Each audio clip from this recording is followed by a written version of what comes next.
Bonjour à toutes et tous. Nous voici dans les Alpes de Provence à 900 mètres d'altitude à la mi-mai pour faire un point final sur la culture des fèves en hiver. Culture des fèves en hiver qui n'était pas du tout prévue. Mais comme ici l'année dernière il y avait des fèves dans ce que j'appelle la baignoire, ce grand coffre non malade, et ben ces fèves-là ont été ramassées et mangées, bien entendu. Mais il se trouve que dans la récolte, il y en a toujours qui restent par terre. Et donc au mois de septembre, boum, des levées de fèves. Et on achève ce petit tour avec ce que j'appelle la baignoire, c'est-à-dire le coffre du fond, qui lui contient, comme vous le voyez, des fèves qui se sont ressemées toutes seules.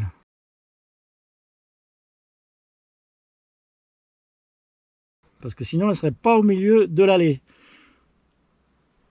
Là, il y avait des fèves, je les ai couchées. Dans celles que j'ai couchées, il en restait. Et c'est reparti tout seul à l'automne, ce qui vous explique qu'elles soient plus développées que les autres. C'était pas du tout prévu que je refasse des fèves là-dedans, puisque on en reparlera plus tard, mais la gestion des coffres, c'est pas tout à fait le fouillis que vous avez sous les yeux, même s'il est bien agréable à regarder. Donc, mais bon, vu que c'était la première année que je testais les coffres, je me suis dit pourquoi pas, je vais laisser les fèves grimper et puis on verra bien ce que ça donne. Normalement, ce coffre-là, il est beaucoup plus froid que les autres, donc je me dis normalement ça devrait passer. On a eu moins 11, c'est passé.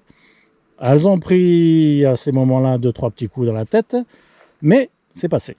Donc c'était un bon test finalement, et ça a permis de voir qu'on pouvait tout simplement cultiver les fèves en hiver chez nous. Et éventuellement donc faire 2 rotations, une rotation hivernale et une rotation printanière et estivale. Alléluia. Alors on va voir un peu ce que ça donne, puisque là on en est quasiment au moment de la récolte. Hein. Alors, vous voyez, il y a de bons morceaux. Vous voyez là-bas, c'est même pas la peine que j'y rentre, parce que je vais tout écrabouiller.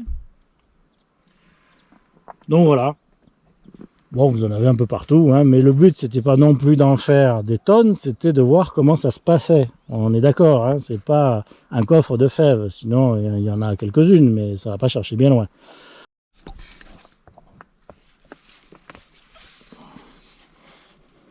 Alors on peut penser que celle-là, elle est mûre, hein, vu sa taille, ça devrait le faire. Allez, on va l'accueillir. Beaux bestiaux qu'on va aller dépioter. Voyons un peu ce que ça donne. Miam miam miam.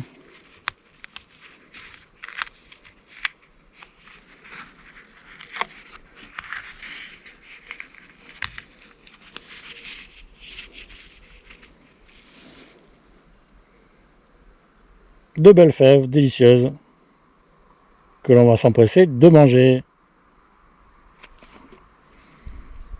J'ai donc volontairement cette fois-ci semé des fèves dans ce petit bout de coffre. Et là aussi, tout s'est très bien passé. Vous voyez que là on a de beaux spécimens, sans problème. Bon, l'important, à partir du moment où ça passe l'hiver, il n'y a pas de raison qu'il n'y ait pas des fruits. Donc je vais dire que les fruits c'est pas le plus important. Le but c'est que la culture se déroule bien. Hein. Au bout du compte, il est obligatoire qu'on ait des fruits. Donc voilà, même constat. Les fèves en hiver, température minimale moins 11, avec des négatives quasiment tout l'hiver, hein, la nuit en tous les cas. Nickel. Donc c'est une bonne chose aussi, hein, parce que ça permet d'avoir des fèves au début de l'époque des apéros, hein, donc c'est sympa. Connaissant maintenant leur rythme, j'essaierai d'en avoir carrément pour, on va dire, le début du printemps, vers le 20 avril, hein, quand on commence à ressortir les verres à apéro et à se mettre le soir un petit peu dehors quand il fait pas trop frais. Voilà. Et pour des trucs, un qui ont poussé tout seul et 2 qui ont été semés pour tester si ça allait tenir l'hiver, moi je dis c'est sympa. Hein. La petite, la grosse, je veux encore, pour ceux qui aiment les trucs à concours, le machin là, hein. Plutôt comme ça. Mais sinon je pense que... Oups là. Sinon je pense que sont toutes aussi bonnes les unes que les autres. Hein. Voilà, je sais pas, ma femme qui va les préparer, je sais pas comment elle va faire. Mais je pense, enfin on a déjà mangé un paquet quand même cru, hein, je vous le dis tout de suite, on n'a pas résisté. Enfin aujourd'hui et les jours précédents. Mais bon, on s'est dit quand même, on va pas toutes les bouffer crues. Comme ça à l'apéro, hein, vous grappillez hein, un peu dans la journée, vous passez devant, vous pouvez pas résister, vous faites une fève. Enfin une fève, une cosse.